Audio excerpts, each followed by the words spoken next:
Welcome to another And Cut interview. Sitting next to me is another rising artist from New York. I'm excited to chop it up with him and get to know him. He goes by the name Boogz.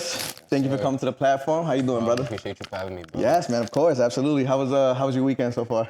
Eventful. Yeah, I know a lot going on. It's like Fashion Week. Fashion the Week. The fight yesterday. Fight night. I watched the fight in the spot we went to. It's a lot of, just going to a lot of clubs and shit like that. Nice. I saw, you was in were you performing yesterday? Is that what it was? Yeah. Oh, okay. Where was that at? Showcase in Brooklyn, in Brooklyn, then just showed my face in the club. They showed me love, I showed them love. Oh, you're networking. Yeah. That's good. You're moving, you're consistent. Yeah, because so my guy Mo Dub put me on to you. I was like, let me check your page out. And I saw, you like real serious with it. Yeah. And you're moving. I'm like, oh, that's fire, bro. Yeah. I believe in perfect timing. Like I've been doing music for a minute, but the past, probably 3 months, that's when I really just locked in and started taking it serious. So when did you start doing music? How long? Probably at like 18. Writing and going to the studio, recording. I did my first video at 19, so I could probably say 7 years now. Okay. Dope. So are you originally from Queens or? Yeah, Jamaica, Queens. Jamaica? I'm from Jamaica, Queens. That's crazy, yeah. I grew up on 146 and 116. I grew up on 110 and 159, right across the street from 40. Okay, cool. Yeah, I went to 123, August Martin, all that good stuff. But that's cool, man. So growing up in Jamaica, like, what were like your influences, like music-wise? I'm the biggest 50 Cent fan. I always tell people that's one of my biggest influences. Just not even off the music, just like the business aspect. That's where I see myself taking myself with the music. Okay. So not just music. Yeah, outside of the rap, I definitely want to entrepreneur thing, the movies, acting, get my hands in a little bit of everything. Cause I already do that now outside of music. Oh, you do? Yeah. Okay. And have my trades. I get in there. Try to keep my hands in everything. Because versatile. For sure. Versatile. I mean, at the end of the day, to be honest, in the music business, it's hard to make that bag, you know what I'm saying? Because with streams, it's like you're barely making anything out of that. Like most artists now, they'll make money from like their shows and their merch. Right. So it's good that you're gonna be diverse into like other, avenues of entertainment as well. So. Yeah, fashion, everything. Absolutely. Got a little bit of everything. Hell yeah. Did you do anything for Fashion Week?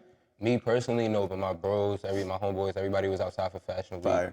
We trying to open, outside of the music, that's something we trying to do too. Because everybody does a little bit of everything. Yeah, no, that's good. I didn't even know it was Fashion Week because I landed yesterday in New York, and I was on the train and I saw like this dude with like a whole outfit made out of like a plastic bag, and I was like, what is happening? I'm like, it's New York, so I thought it was normal. But when I got to the city, that's when I saw everybody kind of like fashioned up. I was like, oh, okay. Nah, New York is one of those places you'll see the craziest things. Like, you can make anything out of anything in New York. 100%. That's what I always say. That's what I love about here. Like, if you don't want anything in New York or you don't want to be anything in New York, that's completely up to you. You could dress a certain type of way. You could do anything. And at the end of the day, people are really not going to judge you because they're kind of used to it. You know what I'm saying?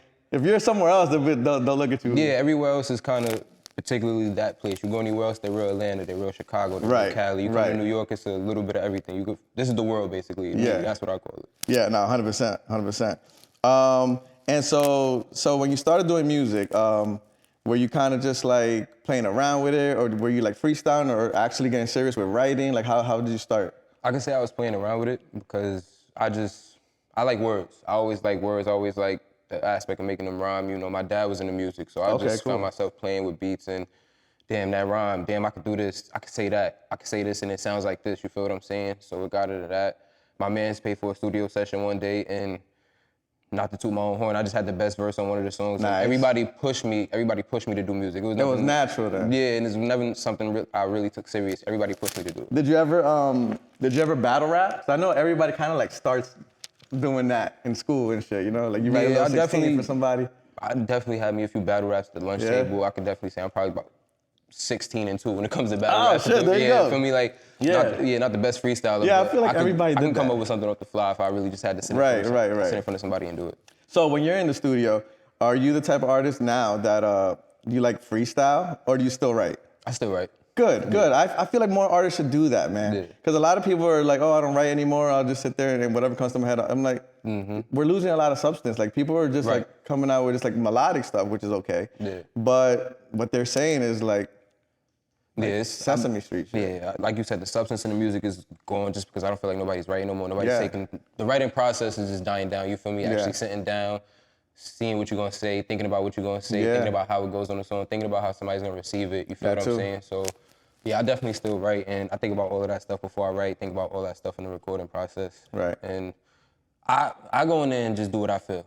Yeah. Personally, so if I feel it, I feel like everybody else is gonna feel it because everybody else feels me. Right. You feel me? And so do you feel like you found like, now you're what, 7 years doing it? You feel like you found like your lane and your sound, or are you still kind of like experimenting? Yeah, I definitely, the thing is with me, I have more than one lane and more than one sound. And I'm trying to make sure that's known. Like it's not really a lane or a sound, it's gonna be my lane and my sound because yeah, I can switch it up and I could turn the party up, but I could also talk on the beat the way nobody else can.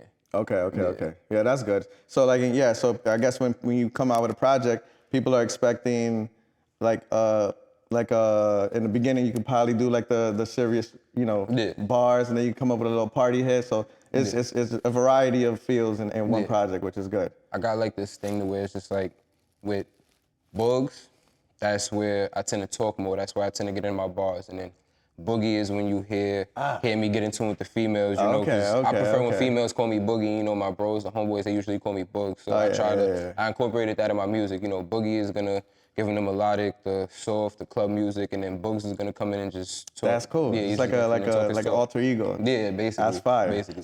So have you ever did the thing where like you come out with an album just Boogz and then an album just Boogie?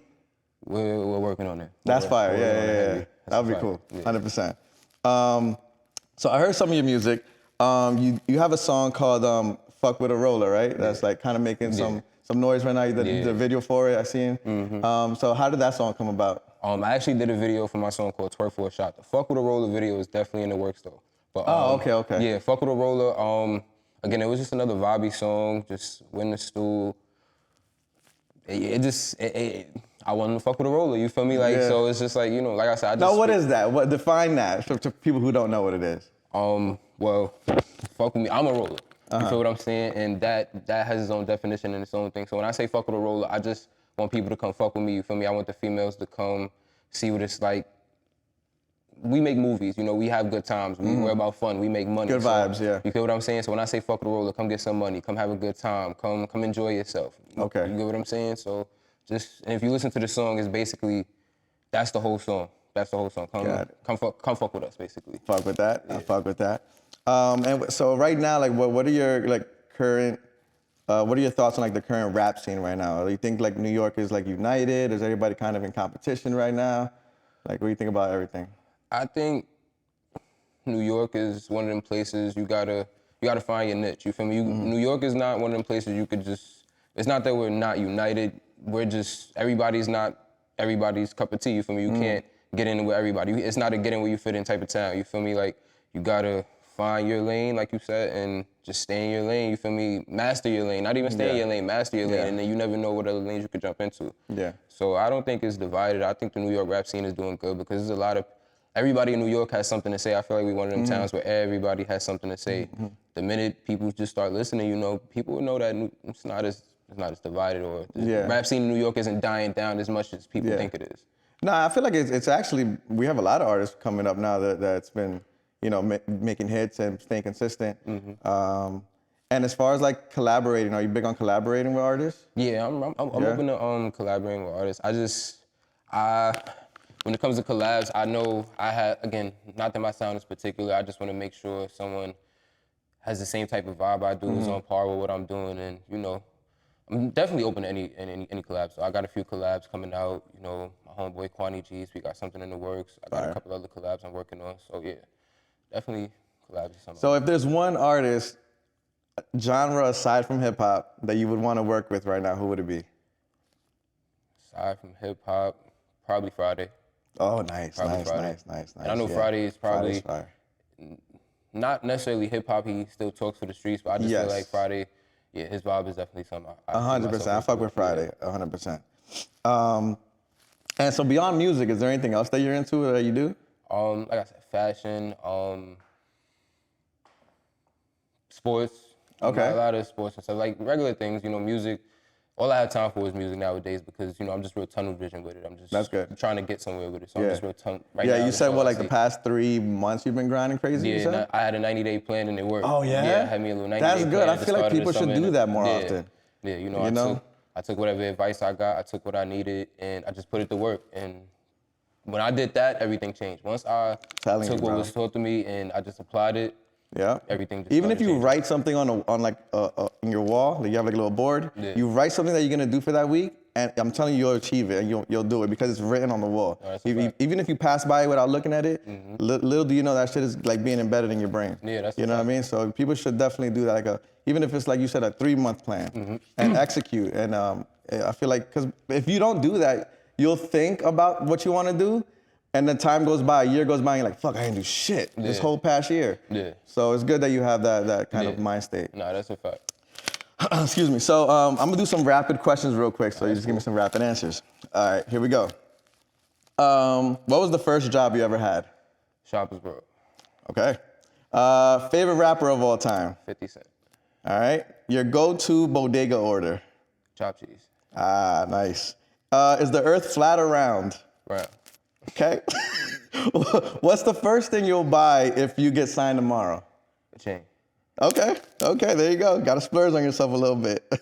So, love that. So where do you see yourself like 5 years from now? Top of the world. Respectfully, like, and I gotta look at it that way, you know. I see myself that way tomorrow, every day, you know. Yeah, just have your music playing through everybody's speakers. Everybody's speakers, you know. Yes. That's all I listen to, you know. I'm my own biggest fan. So, Oh, love that. I get into other music right now, but I'm, you know, you gotta be your own biggest fan. Yeah, 100%. And if you can give like a word of advice to an independent artist right now that's starting in this industry, what would you tell them? Believe in yourself. I think people get away from that. If you believe in yourself and you say you could do it, but that's honestly the truest thing. Like, when I started saying, I'm the artist, I'm the shit, I'm him, it started reflecting. People started treating me that way. So always, whatever you are, whether it's a job, whether it's a rapper, a basketball player, you're the best line cook, you're the best basketball player, you're the best rapper in the room. And as long as you move like that, yes, you'll see how far it gets you. 100%. Yeah, I say that to people all the time. Like, if I was like I don't know, a sanitation worker, I'll be the best sanitation worker. Like, anything I put my mind to, I'm gonna be the best at it. You gotta take it you gotta look at it that way because you never know who's looking at it that way too. You feel me? Like, I don't know who else thinks they're better than me. I don't know who else is trying to get where I'm going. So it's a race. You gotta try to get there first. Unfortunately, it's never no hard feelings. And there's never nothing that you can't do that another person can. So if you see that this person's a little higher, I can do that too, and I can be further. Yeah, that's a fact. And what do you think is the hardest thing of being an independent artist? The process. I think people get blinded by the process. People see the inroads. I think only the inroads get shown. So people only see the glitz, the glamour. So it's just like waiting out these all nights in the clubs, these shows, the back-to-backs, the shit that people don't see. You feel what I'm saying? Like, this is the process. It's fun, but it's work. It's still a job. I think people think 100%. Yeah, it's still a job. I think people think when you do music, you steer away from real life things. You steer away from real life work. It's still real. I still do real life work. Yeah, you putting your energy and time into whatever it is that you're doing, and people don't see that. Yeah, unless you have like a camera following you around at all times. But, so the hardest part is just having to keep going. That's the hardest part. Right. It'll be easy to stop. The hardest thing is to keep going. Yep, 100%. And so what can we look forward for the rest of the year, fourth quarter? What you got going on? I'm dropping all next week. I got a lot of music dropping. I just dropped a video yesterday. I probably have 2 more videos coming out before the end of the year. Love that. I'm gonna try to get an EP out before the end of the year, and then after that, I'm just gonna hop into album mode because Love that. I don't want to wait. I'm not gonna take no breaks. My foot is on the gas. So yeah, after this EP. And we're shooting a tap-in session today, so look out for that. Well, man, I appreciate you coming through. We're definitely gonna keep working, and I would love to shoot an actual music video sometime. No, for sure. I don't know if you see my work, but I really like to make my videos look cinematic as fuck. So no, that's a fact. We definitely gonna yeah, tap in. 100%. I appreciate you for having me. Yeah, absolutely. Let people know where they can find you. Yeah, so it's Boogz. Y'all can find me on everything at She Love Boogie. Y'all can find all my music on Apple Music, Spotify, YouTube, Boogz. I got a few songs out. Y'all tap in with me. I know y'all gonna enjoy the music, and I appreciate y'all. Yes, sir. Thank you, brother. You're ready. And cut.